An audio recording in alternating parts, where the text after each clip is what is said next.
Assalamualaikum warahmatullahi wabarakatuh. Halo semuanya, perkenalkan nama saya Nurbayatul Huteru. Pada video kali ini saya akan mereview kembali materi mengenai metodologi penelitian dan statistika. Selamat menonton. A few moments later. Metodologi penelitian dan statistika. Teman-teman, untuk membuat suatu penelitian kita harus menggunakan cara yang ilmiah, yaitu untuk mendapatkan data dengan tujuan dan kegunaan tertentu. 3 hal yang harus diperhatikan. Yang pertama yaitu rasional. Caranya itu harus masuk akal, dapat diterima oleh penalar manusia. Yang kedua yaitu empiris, dapat diamati oleh indera manusia dan orang lain pun dapat mengamati data tersebut.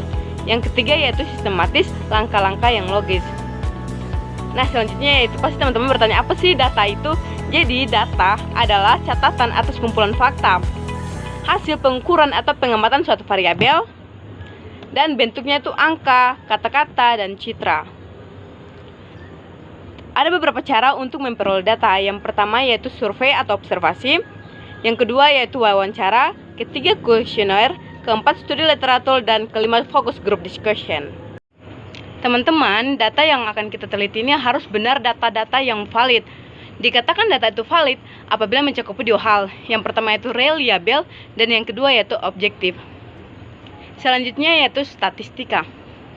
Statistika adalah ilmu yang mempelajari tentang pengumpulan data, penyajian data, pengolahan data, dan penarikan kesimpulan berdasarkan data tersebut.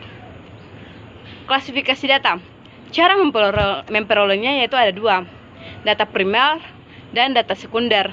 Data primer yaitu data yang kita ambil sendiri melalui hasil wawancara, hasil observasi. Dan yang kedua yaitu data sekunder, yaitu kita ambil data dari sumber lain seperti jurnal, buku-buku, dan lain-lain. Selanjutnya yaitu jenis data. Teman-teman, ada 2 jenis data. Yang pertama adalah data kuantitatif dan yang kedua yaitu data kualitatif. Ada juga 2 sifat dari data, yaitu data diskrit dan data kontinu. Selanjutnya yaitu waktu pengumpulan data. Yang pertama yaitu cross section, yaitu penelitian yang dibatasi oleh waktu. Dan yang kedua yaitu data berkala atau time series, di mana penelitian ini meneliti setiap minggu. Selanjutnya yaitu skala pengukuran data. Teman-teman harus bisa membedakan antara 2 skala pengukuran data. Yang pertama yaitu ada yang namanya skala kategori dan yang kedua adalah skala numerik. Saya akan menjelaskan tentang skala kategori terlebih dahulu. Skala kategori ini terbagi lagi menjadi 2 teman-teman, yaitu nominal dan ordinal. Data nominal adalah data yang tidak mengandung informasi peringkat. Contoh, jenis kelamin, golongan darah, suku, bangsa. Yang kedua yaitu ordinal. Data ordinal yaitu data yang mengandung informasi peringkat. Contoh, derajat penyakit, ringan, sedang, berat, dan tingkat sosial. Skala pengukuran yang kedua yaitu skala numerik. Skala numerik ini terbagi lagi menjadi 2, yaitu skala interval dan skala rasio. Skala interval yaitu skala ini tidak mempunyai nol alami, contoh suhu tubuh. Skala rasio mempunyai nol alami, contoh penghasilan, berat badan, kadar kolesterol, dan lain-lain. Teman-teman, terdapat 2 desain penelitian. Yang pertama yaitu deskriptif, yang kedua yaitu analitik.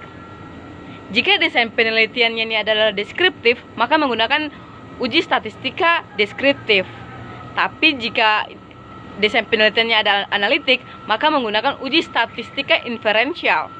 Teman-teman, dalam sebuah penelitian ini pasti ada yang namanya hipotesis. Hipotesis adalah jawaban sementara atas pertanyaan penelitian yang harus diuji validasinya. Desain penelitian deskriptif tidak membutuhkan hipotesis, tetapi ada yang namanya hipotesis penelitian. Hipotesis statistika dibagi menjadi 2, yaitu H0, yaitu tidak adanya hubungan, dan H1 atau H alternatif, yaitu terdapat hubungan.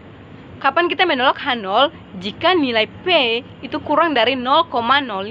Selanjutnya yaitu uji parametrik dan uji non parametrik. Teman-teman, yang tadi saya jelaskan bahwa desain penelitian itu ada 2, yaitu deskriptif dan analitik. Jika desain penelitiannya deskriptif, maka uji statistika deskriptif.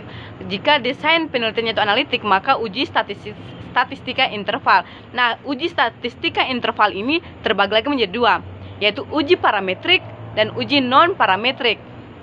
uji parametrik syaratnya itu harus datanya itu normal. Dan yang kedua adalah skala numerik. Nah, teman-teman, contoh dari uji parametrik yaitu yang pertama adalah t-test. T-test ini ada dua juga, teman-teman, yaitu paired atau dependen dan independen. Untuk dependen yaitu untuk kelompok yang berpasangan dan independen untuk kelompok yang tidak berpasangan. T-test ini juga digunakan untuk dua kelompok saja, teman-teman. Dan uji yang kedua yang biasa digunakan adalah uji ANOVA untuk lebih dari dua kelompok. Nah, teman-teman, saya akan memberikan salah satu contoh untuk kita mengetahui data tersebut normal atau tidak dan menggunakan uji parametrik. Yang pertama yaitu kita harus, jika teman-teman sudah punya data, maka kita harus mengetahui normalitas data tersebut. Jadi kita harus uji normalitasnya. Yang pertama, teman-teman, harus ada yang namanya aplikasi SPSS. Kemudian jika datanya sudah ada, maka teman-teman uji normalitasnya. Teman-teman bisa mengklik analyze, kemudian deskriptif, kemudian explore. Setelah itu pindahkan data yang akan diuji ke tabel pertama, ke bagian variabel. Selanjutnya itu teman-teman bisa klik plot, checklist uji normalitas, kemudian klik continue dan oke. Setelah itu datanya itu akan muncul. Lalu teman-teman bisa perhatikan nilai P-nya. Jika lebih dari 0,05 berarti normal, data tersebut normal. Berarti lanjut ke independent t-test. Nah, teman-teman, karena kita sudah mengetahui bahwa data yang kita punya datanya itu normal, yaitu nilai P-nya lebih dari 0,05. Berarti kita lanjut ke independent t-test, yaitu teman-teman bisa mengklik analyze, setelah itu compare means, lalu klik independent t-test. Setelah itu kita akan memperhatikan nilai signifikan pada data. Jika datanya itu kurang dari 50, lihat nilai signifikan pada Shapiro-Wilk. Jika lebih dari 50, maka lihat nilai signifikan pada Kolmogorov-Smirnov. Jika nilai signifikannya ini 0,00, berarti kita menolak H0. Kenapa? Karena yang tadi saya jelaskan bahwa untuk menolak H0, apabila nilai P-nya ini kurang dari 0,05. Jadi kita menolak H0 karena terdapat hubungan pada penelitian yang kita uji. Nah, teman-teman, misalkan kita menguji penelitian atau data yang kita punya dan data tersebut tidak normal, maka kita lanjut ke uji non-parametrik. Untuk uji non-parametrik ini langkahnya sama seperti uji parametrik, cuman kita setelah dari analyze, deskriptif, langsung kita mengklik uji non-parametrik.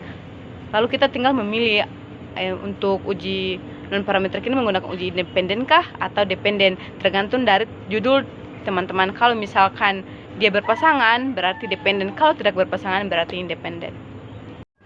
Baik, teman-teman, itulah penjelasan singkat dari saya mengenai metodologi penelitian dan statistika. Semoga video kali ini dapat bermanfaat bagi kita semua, bagi saya yang menjelaskan dan bagi kamu yang menonton.